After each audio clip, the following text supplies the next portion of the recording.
Hey guys, welcome back to the channel. And if this is your first time here, thank you so much for tuning in. My name is Dustin and I do surf and kayak fishing, primarily in western Long Island Sound.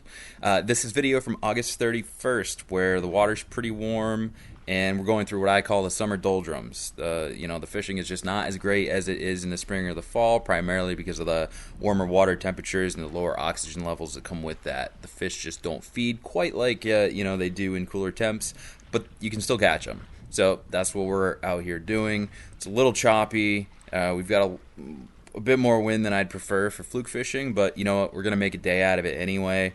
So again, thanks so much for clicking on this video, and I hope you enjoy. All right, I'm just rigging up here. I'm using a 1.5 ounce John Skinner S&S bucktail with a Spro teaser tied about a foot above it.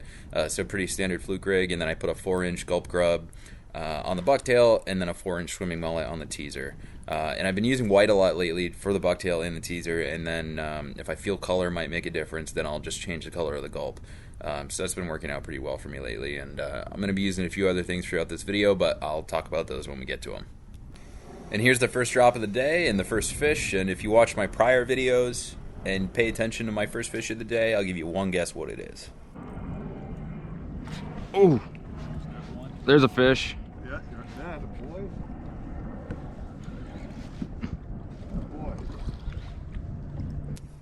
Yep, and it's a sea robin. If you watch my previous videos, you know how I feel about them. They're great eating, but are pretty disruptive when it comes to trying to catch fluke. But I guess at this point, the skunk's out of the boat. Jesus, that's a cow, sea robin. Ton of bait down here.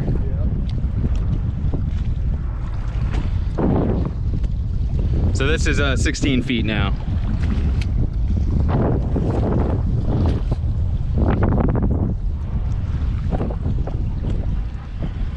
Getting tapped immediately. Really?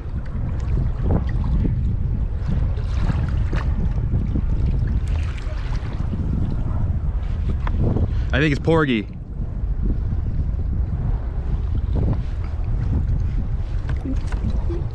No. Little fluke. Nice.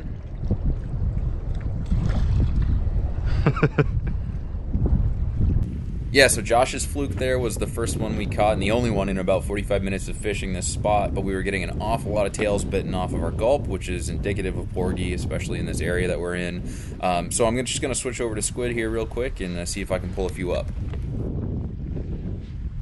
And right here you'll see I'm pulling out a 1.5 ounce S&S blackfish and porgy jig, which I pretty much use exclusively for bottom fishing. I used to use high-lows a lot, and I guess I still do sometimes, but for porgy fishing, these are great. You see me use them in a lot of my videos, and anytime I want to put on a piece of bait and just drop it down to see what's kind of around, this is what I'm using.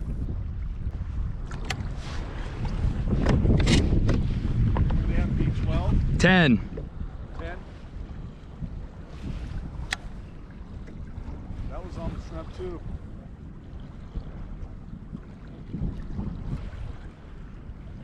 That's interesting. So you'll see here all of these swings and misses, which is pretty typical of porgy fishing. It's okay, it's not going to scare them away. Just anytime you feel little taps, set the hook, and eventually you'll get them. I was hoping that was the Ah, came off as porgy. And porgy are really good at stealing your bait, but this one didn't manage to, so it looks okay, so I'm going to keep it on there and drop it right back down.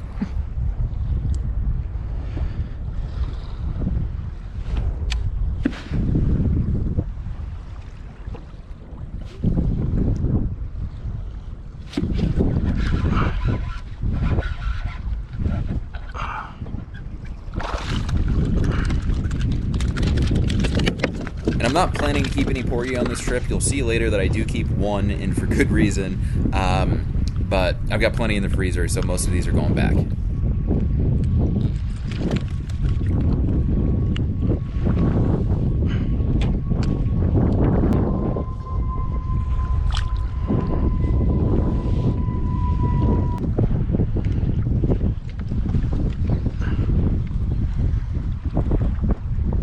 Oh, that's how it's gonna be.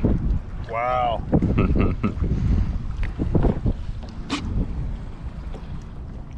bass, right? Yeah, Small. little sea bass.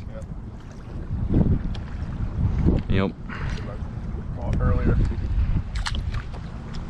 So that's what I'm seeing down there anyway.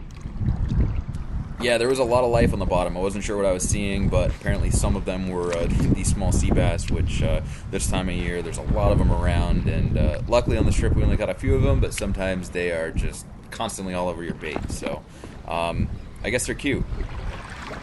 That's something better. Huh. Porgy. Good enough.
I think I got a micro bass here.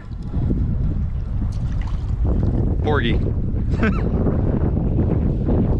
at the size of this guy.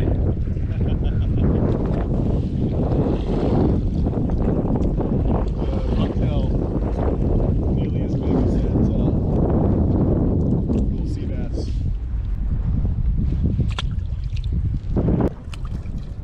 Hey, nice. And there's Josh getting on the first actual sea bass of the trip that was over 3 inches, and he got a few of them, but no keepers. Okay, so I switched back to the Fluke rig here, and this is what happens.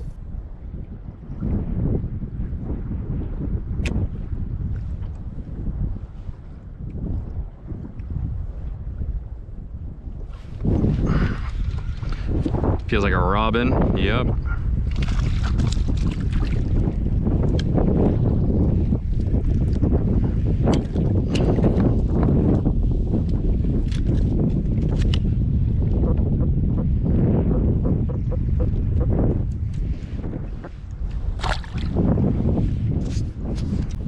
Alright, so after that, I switched back to squid just because I didn't want to deal with the robins, and we'll get on the next fish here. And for those of you interested, I'm using 2 different setups on this trip. Both rods are Daiwa Harriers. One's a 64 MB, which is a medium, and then I'm using a 70 MB, which is a medium heavy.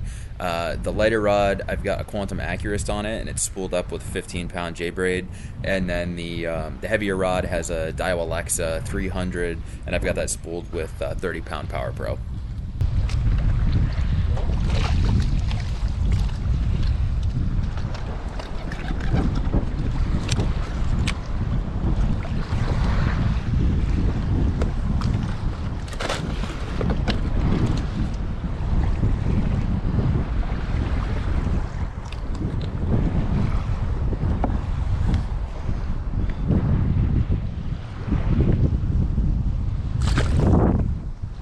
So at this point in the trip, the wind was picking up, and I felt like I wanted something a little heavier if I was going to fluke fish again, so I put on a single bucktail. It's a 2-ounce Spro, and sure enough, more porgy.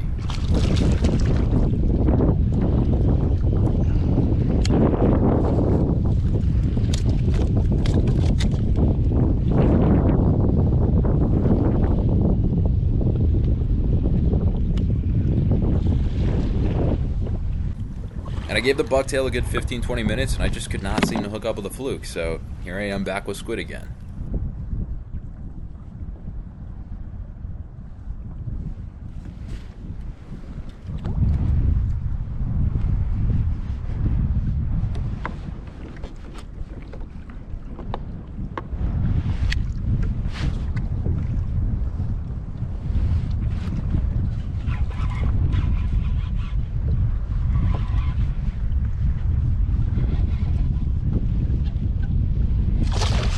Oh my God.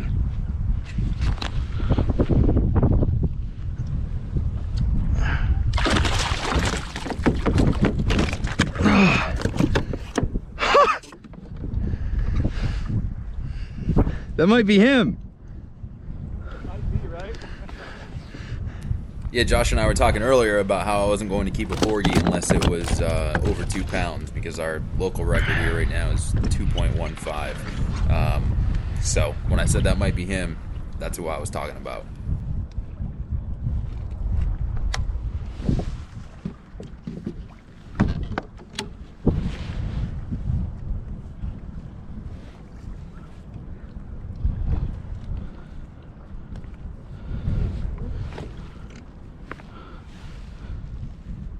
Yo. That's a big porgy.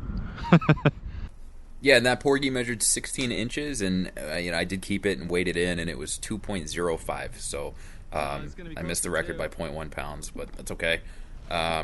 So I did keep it for the freezer, and it is my biggest porgy to date, so I was really happy about that.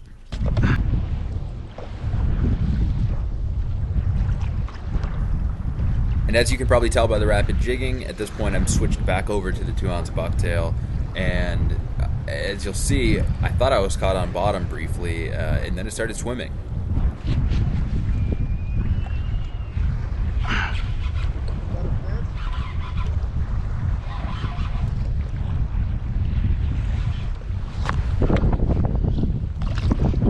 It's a big fluke and I don't have a net.